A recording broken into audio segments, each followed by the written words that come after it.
Pemirsa ring tanggal 20 April warsa kali-tali kalilikur wilangan pasien kenak langkungin kasus hanyar COVID-19.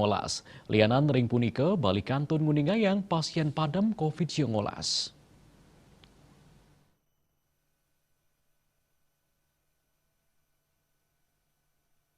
Kasus anyar keuningin tedun sayhang ring arahina sedurnyani, kantos 19 diri. Raul mangkin wilangan ipun wenten dasan diri. Menurut data Satgas Penanganan COVID-19 Bali, kasus anyar mewah 15 diri, nadosnyani kumulatif ipun langkungan 1 sekretarian diri.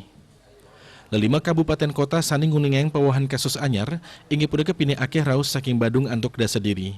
Denpasar Kalidiri, Gianyar, Jembrane, miwah Tabanan suang-suang mewah wantah adiri.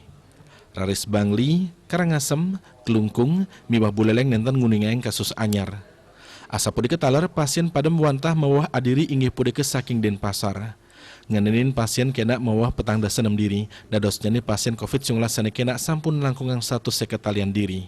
Pinake raus saking Badung 17 diri, Denpasar miwah Jembrane suang-suang wantah 6 diri, Bangli saha Buleleng suang-suang kali diri, Gianyar, Kelungkung saha Karangasem suang-suang wantah adiri. Selanturnyani kasus aktif wenten 313 diri. Diah Dewi Bali Pos, Nguningayang.